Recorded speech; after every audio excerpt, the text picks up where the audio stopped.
Are scientists doomed to stay in the lab for the rest of our lives? 5 jobs scientists can do working from home. Can your employer legally force you to come into the office? It will feed the hydra that's inside the vaccinated. Conspiracy theories, a scientist reacts. That's me. And I'm constantly being told that I'm full of nonsense and I need to be educated and I've got to stop spreading lies. The views expressed in this podcast are my own thoughts and opinions. They do not reflect the values of my employers. Welcome to the Crossover Connections with Jack Wayne podcast. My name is Jack. I'm a scientist, college professor who talks about science, technology, and productivity and how all of these themes tie in to inform us about the jobs of the future. In my day job, I do career counseling and I've spoken to over 1,000 students at various stages of their studies, as well as many prospective high school students. The first and most common question I'm asked, do scientists get stuck in a lab for the rest of their lives? This is a bit of a stereotype. No one forces scientists to be in the lab. We are not trapped there against our will. Anyone who is in a lab needs to be covered by insurance. If you don't want to be in there, it's way cheaper for the lab or for the employer to say, look, just leave because you are costing us a lot of money just by being in this environment. And if you don't enjoy the lab environment, you can still contribute to science in many different ways. This article is from Wired, and this is a time capsule of what was happening during 2020 when many places weren't allowing people to go physically into work and there were all of these social isolation rules that were happening. And this Wired article really highlights the remarkable stuff scientists get done as they work from home. Let's go through 5 jobs or tasks scientists can do physically away from the lab, or they can do it remotely, starting with 5, data analysis. You collect all of the data and it is sitting in a spreadsheet, and you can work on this on your computer at home or on a laptop, wherever. You don't have to be physically in a lab to do this. And that is a period of time, let's say a couple of weeks or a month, where you are very focused and intense in a lab. All that data has been collected. Then you move on to the analytical phase, which then takes maybe a week or 2, location independent. You can go to a conference, you can travel overseas and still work on that data without having to physically be in a lab. Scientists who don't spend enough time analyzing that data and just think I need to collect more and more data all the time, they're actually wasting a lot of mental and physical energy, because it's that analytical phase that will inform you what the next step should be.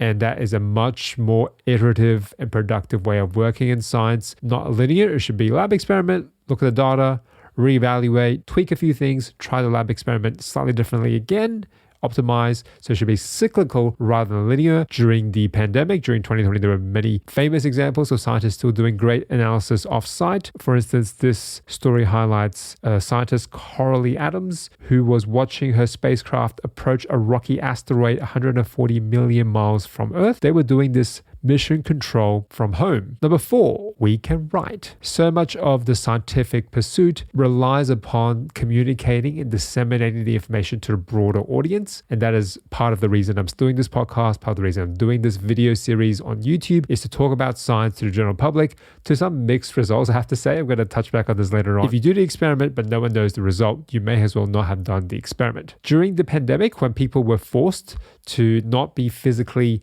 present in a lab, over 13,000 papers were written around COVID-19 research, and over 3,000 preprints related to COVID-19 research have been shared. If you get things written, you can do it anywhere. I don't have to be in the office to do that. I don't have to be in a lab. This is not just writing research papers. There are many different types of writing related to science. For example, you could be a technical writer, the manuals and instructions for scientific equipment, writing sales copy for scientific companies trying to sell drugs or sell equipment or sell procedures. Not to mention, if you are an editor of a research journal and you're going through reading all of these people's research article submissions and vetting the process of peer review, where multiple scientists in the field, all of whom are experts, help judge the quality of a manuscript. This can all be very much done remotely. Number 3, clinical research associate, or coordinating clinical research. With clinical trials that had to happen with lots of human participants, the actual trial itself,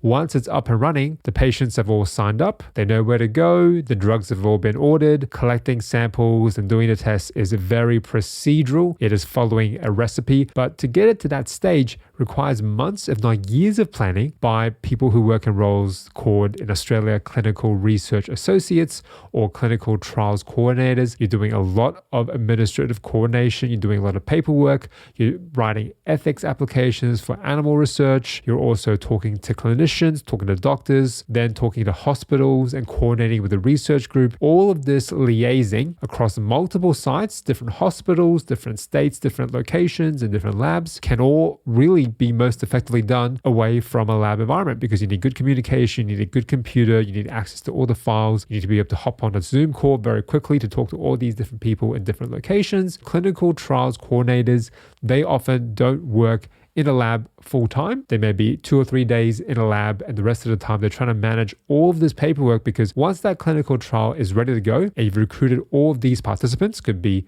50 participants or could be thousands of participants, that needs to be airtight. So when the trial actually starts, the people running the trial are just following very well thought out and planned out protocols. And you can't actually do all of that planning if you're in the lab the whole time. What else can scientists do that's not in a lab? Number 2, computational science or coding. If you're developing an algorithm, making a new program or a new user interface for some type of program that other scientists will use, all of this can be done remotely because it's based at a computer. I will concede that for computer scientists who work with data sets that can be done using machines, sure, they can do this remotely even more readily than other branches of science. In my field of biology, the people who work in computational science and work in bioinformatics, they still need access to wet labs, the people who work in wet labs, because they're working with the experimental flasks and tubes and cells that would then generate the data that can feed to those people who work in genomics, who work in bioinformatics. The two go hand in hand. But if you're not a fan of being stuck in a lab, consider using computer science and applying that toolkit towards the most complex data set man has ever known, and that is biology. So that is yet another job, the number 2 job that you don't have to be physically in a lab to do. And the number 1 job that scientists can do when they're not physically in a lab is teaching. This video on YouTube or this podcast that you're listening to hopefully is a testament to that, educating people about science and communicating about the different misconceptions people may have about science entirely online, entirely from my home. I'm not physically in a lab right now. Most of the videos on my channel, I'm not physically based in a lab. Not to mention, once you become a college professor, let's say, and you start teaching science, most of those classes happen in lecture theaters or in small rooms. They are not physically in the lab either. All of these scientists are trying to run back from these teaching classrooms into the lab to get more of their experiments done. So they're not trying to run away from the lab. They're actually trying to spend even more time in the lab than their schedule would allow. So again, I reiterate, although there are 5 jobs I've just talked about that scientists can do when they're not physically in a lab, most scientists are desperate, clamoring to get back into the lab because that is where they will make the next breakthrough, and it's very exciting to be in that environment. The fact that this question is the most common question I'm asked, if I'm a scientist, do I get stuck in a lab for the rest of my life? That speaks a little to the fear people have about autonomy in their work, about feeling a certain amount of flexibility, certain amount of freedom in choosing the type of work you do and where you might be able to do it. I could say the same thing about, hey, I don't want to be stuck in an office for the rest of my life. Feeling stuck, I guess, is the main anxiety, not necessarily stuck in a specific location. No one wants to feel like they're not moving upwards and they don't have choice and flexibility in their careers. The biggest question in all of the social media trends I've seen about people's anxiety regarding work, the fact that working from home is becoming less and less normal. And there is no bigger headline that indicates this than this article from the BBC, where Zoom, the company that allowed all of us to talk on the internet using teleconferencing very efficiently for the last several years, Zoom is now ordering workers back to the office. If Zoom is saying remote work is not to their taste, that kind of gives the signal and plants a flag on the ground. No company really has to offer remote work policy if even Zoom is moving away from that option. This has been one of the biggest gripes that I've seen for everyone who talks about work on any kind of online platform. Every employer is saying remote work is the death of productivity. Every worker is saying, if I can just have that little less time commuting, if I can just a bit more freedom, I can be just as productive at home as I am in the office. So why is this tension arising again and again? This idea of the in-person workplace being so much better than remote work is a little lost on young people, on millennials, on Gen Z, because they just don't have that much choice. They often are on the lowest rung in the workplace hierarchy, and they don't really get a say about whether they can come to work or they can work from home. Parents who have kids, who have other responsibilities, or maybe they've got to look after their own parents, working from home is a very, very big plus to our productivity because we have developed the cachet to drive our own to-do list at work, and we can do that very effectively at home online. We know how to be self-directed drivers of our own autonomous working conditions. If you're a young person though, I think this is very dicey. You need to be seen, rightly or wrongly, as kind of the first person in and the last person to leave. You're just an unknown quantity. People just see you and think you're very young and very inexperienced. If you're not physically there, no one knows your value. No one knows what your output is. And it is very difficult for you to move ahead. The bosses in all these companies, they are still from an older generation where remote work is not a thing that they equate with productivity. If they don't see you, they don't put a face to the name, you will not be perceived as someone that's very valuable to the company, and you will hit a ceiling in your current role sooner rather than later. Irrespective of perceptions, can your employer actually force you to come back into the office, whether you like it or not? This article from the ABC goes to this exact topic. Can Australian employers stop you working from home? Here's what the law says. Whether you are employed permanently as a casual or on a short-term contract in Australia, you are required to follow lawful and reasonable directions from your employer. Even if this isn't stated specifically anywhere, in Australia, our courts have ruled this requirement is implied in every employment contract. The question then becomes, is coming back to work in a physical space lawful and reasonable? Let's say another quarantine measure comes down and forces social isolation, and your employer still forces you to come back into the office. That is not lawful, nor is it reasonable. If you can perform your role at home and have a legitimate reason to do so, let's say you're sick or you've got a lot of mobility issues, then you may have grounds to argue that returning to the office, while it is lawful, it is not reasonable. Failing to comply with this direction can be a valid reason to dismiss you or fire you. So sadly, in Australia, if your employer forces you to come into work physically,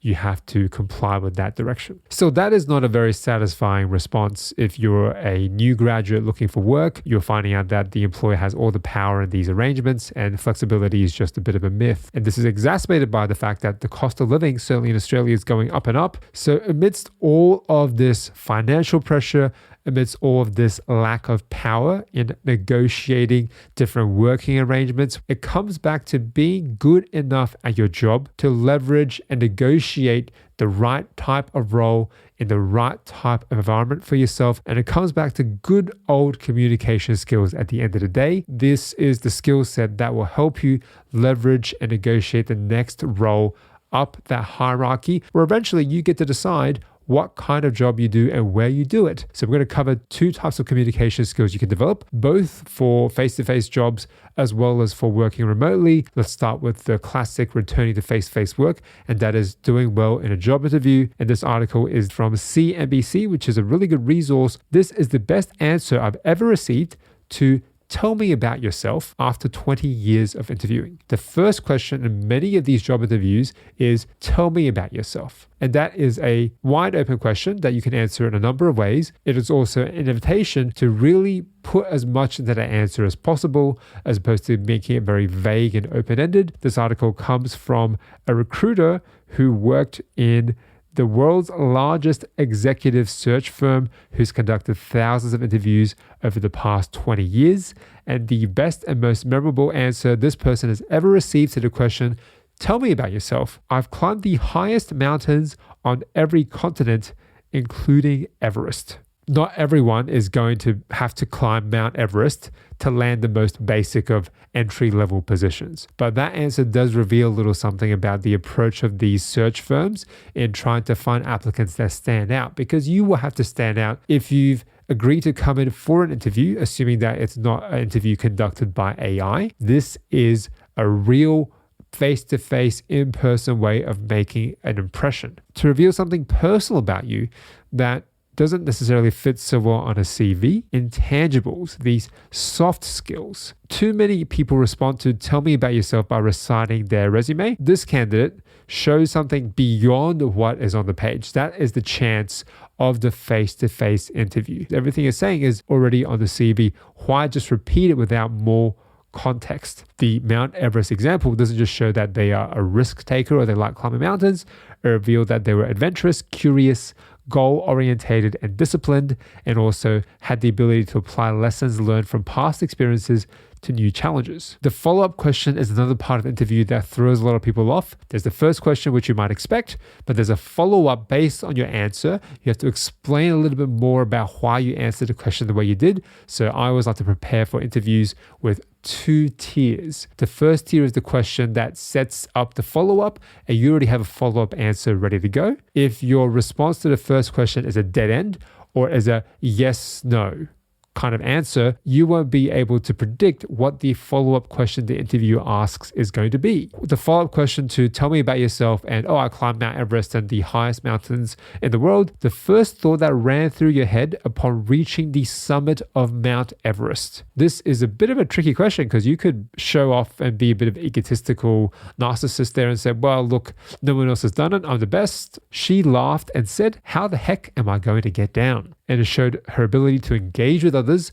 with humor and humility. So you're showing these intangible communication skills in the face-to-face job interview is a very specific skill set that most of us don't have. Be memorable. You don't need to be a world-class mountaineer to stand out in a job interview, but what you can do is take a risk to get personal. Instead of showing off all the work projects you've been involved with, again, that should be on your CV. You should share a short anecdote, personal information that will allow the interviewer to know something about your life outside of work. But hopefully that is something that ties directly into an attribute that you use in your work all the time. The example I give would be, outside of my work, I'm a YouTuber and podcaster. Hey, I need to communicate and teach online to students all across the world. So being a YouTuber in my spare time, doing podcasts, gives me practice at communicating using these digital media, and that allows me to be much more effective. Don't be boring. Hey, that's easier said than done. Everyone thinks they're very interesting, but actually a lot of the stuff is very boring. And I think answering that question of boredom is really variable. It depends on your audience. If you're interviewing for an accounting firm,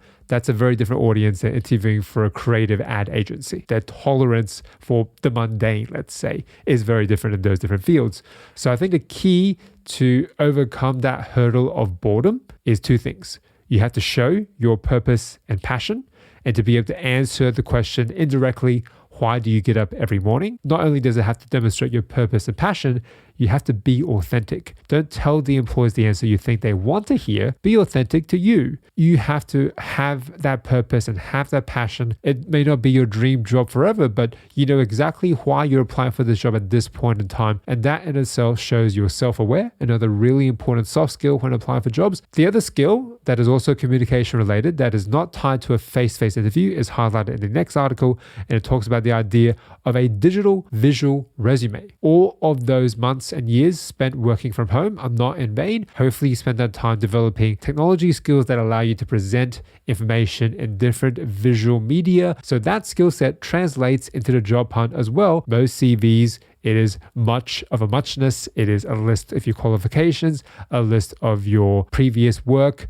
location. But if you use digital visual tools to create a unique value proposition for your CV, this is something that makes you stand out and again ties back to communication. Although if the company you're working for uses technology and AI to screen resumes, then your resume, because it's not in the same format that the AI will accept, will just get rejected automatically. So again, if I use that example, if you're applying for a job at a big accounting firm, I'm almost certain their recruitment happens through AI and your CV needs to be mostly text-based. But if you're applying for work in a creative ad agency, or if you're a graphic designer, or if you're a photographer, you're applying for these jobs, having digital visual elements in your resume is almost essential to stand out in those sectors and stand out in those arenas. It gives the employer more stuff to know about you than what you would write on the resume, and you can show them what you do. But if you're a very large business with thousands and thousands of resumes to go through, the automation really filters the text for you. So what you don't want is a resume that doesn't fit into that template and it fools your system. What kind of skills would let you make digital visual resumes really effectively. One would be a bit of graphic design. I think that's really good. Making sure there's enough white space on your CV, maybe having a good graphic, a good logo.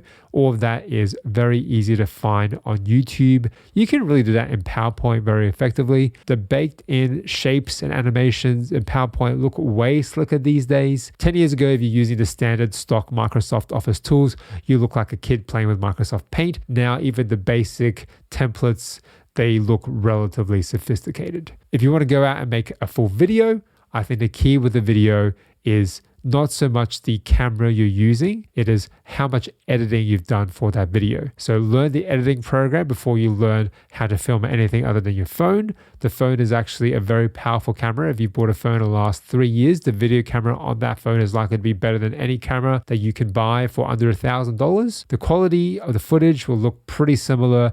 Don't go crazy with the sound effects or the music. Just make sure you can hear the audio volume well. Show that it's a tight 1 minute, 2 minute video. You have the ability to extract the most important information and highlight it, and you can edit your own work. That is a super valuable skill that will hold you in good stead as you approach the next phase of your career to try and negotiate a better job on your long career development trajectory. To finish off this episode, I want to conclude this second season of the Crossover Connections with Jack Wang podcast in our recurring segment, The Connect.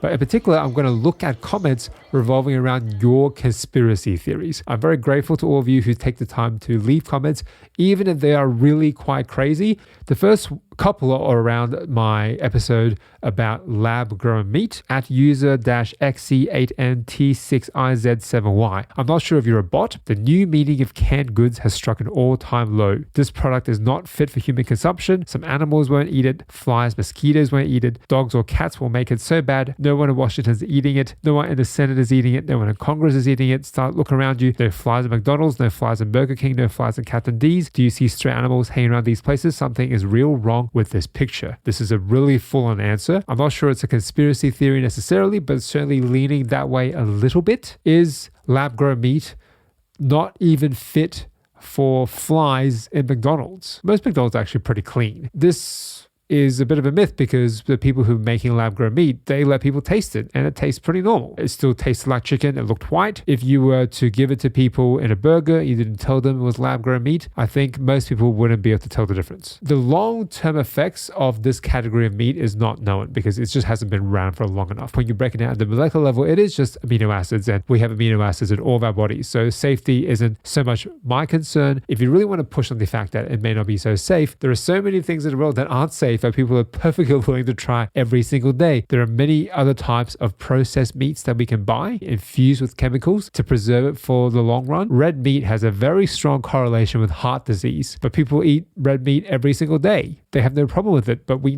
very clearly know it has a very strong link to heart disease. People don't care about safety if they really want it. I think they're really talking about a different argument and that they're scared of something that's new. That's perfectly okay. I don't think it's going to be successful, but it's not because it's not safe. It's because people will be scared of it. People like user XC8NT6IZ7Y, they are terrified of lab-grown meat. The next comment is also around lab-grown meat, and this comes courtesy of Free Your Mind 2261. Lab-grown meat is grown from human cancer cells, not animal cells. Cancer cells reproduce at a very fast pace, and that's the only way they can do this. Please stop spreading the lies that they're growing with animal cells. Also, they know that most people won't eat this garbage unless they were starving, which is what they intend to do. Starve out the people and offer them lab-grown meat as the only alternative. This will start out the zombie apocalypse because these lab-grown meats will feed the hydra that's inside the vaccinated. There's a lot going on here. It's really tempting to be antagonistic in my response. I have multiple degrees in cell biology. I've worked as a scientist for 15 years, and I'm constantly being told that I'm full of nonsense and I need to be educated and I've got to stop spreading lies about my field of expertise. Hopefully you can relate,